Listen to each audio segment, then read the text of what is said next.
Welcome to Module 2, Lesson 5, where we will focus on Section 5, Further Management.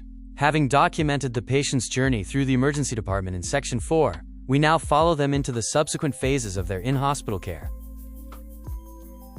Let us begin by reviewing our learning objectives for this session.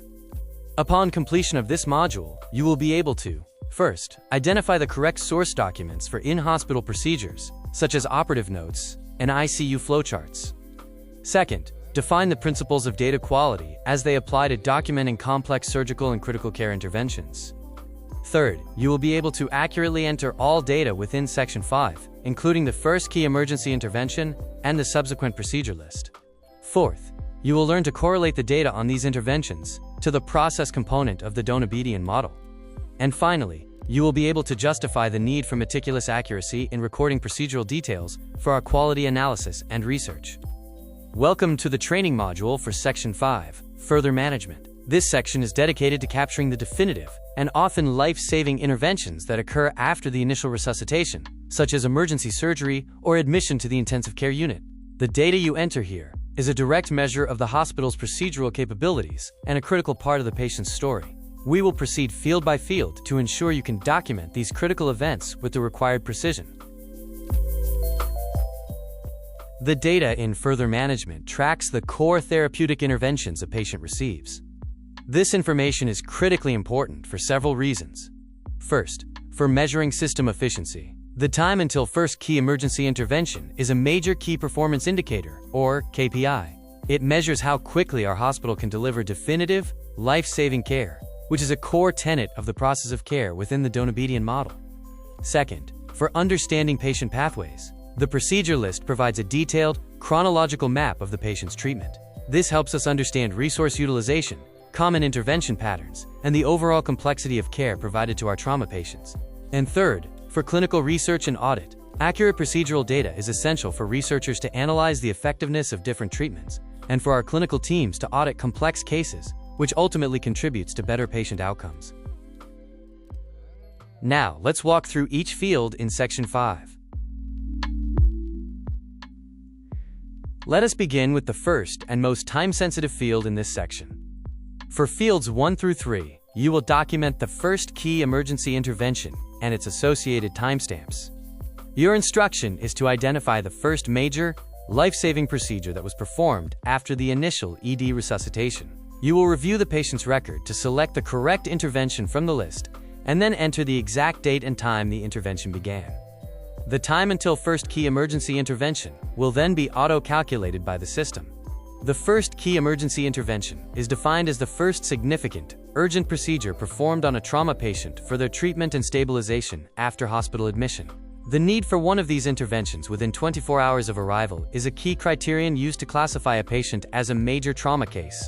The specific procedures classified under this term include damage control thoracotomy, damage control laparotomy, extraperitoneal pelvic packing, limb revascularization, interventional radiology, craniotomy, intracranial pressure device insertion, escharotomy, fasciotomy, pelvic external fixation.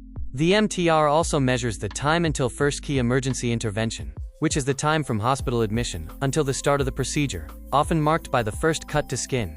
Your source document for this will be the operating room records, specifically the knife to skin time, or the procedure notes from the interventional radiology suite, or the ICU.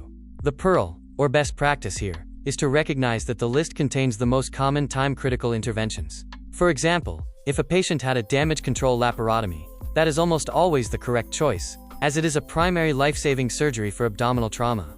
The most critical pitfall to avoid is selecting a minor procedure or a diagnostic scan. This field is reserved exclusively for the most critical initial therapeutic intervention. For instance, do not select pelvic fixation if a damage control thoracotomy was performed first. Next, we move to the comprehensive procedure list. For field number 4, the procedure list, your instruction is to log all significant procedures the patient undergoes during their entire hospital stay. You will click Add New Procedure for each one. You must then enter the procedure name, the correct ICD-10 code if it is available, and the precise start and end dates and times. The source document for this will be the operating room information system, the surgeon's operative notes, or the anesthesia record. The pearl here is to be specific and chronological. The very first entry in this list should match the first key emergency intervention you selected in the previous field. All subsequent procedures must be added in the order they were performed to create an accurate timeline of care. The pitfall to avoid is forgetting to enter the end time for a procedure. A complete record requires both a start and end time to measure the duration and flow of care. If a procedure is still ongoing at the time of data entry, you may leave the end time blank, but you must remember to return and complete it once the procedure has been officially documented as finished. Let us now summarize the key takeaways from this module. First, Section 5 documents the critical process of definitive care that follows the initial ED resuscitation.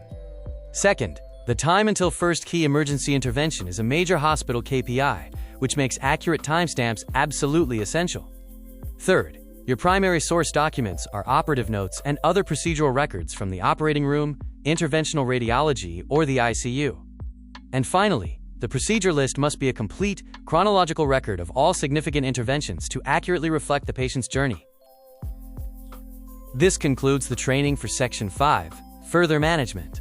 You now understand how to document the critical interventions and procedures that define a patient's definitive care pathway. The accuracy of this data is fundamental to our ability to audit our performance, conduct meaningful research, and ultimately, improve the processes of care that lead to better patient outcomes.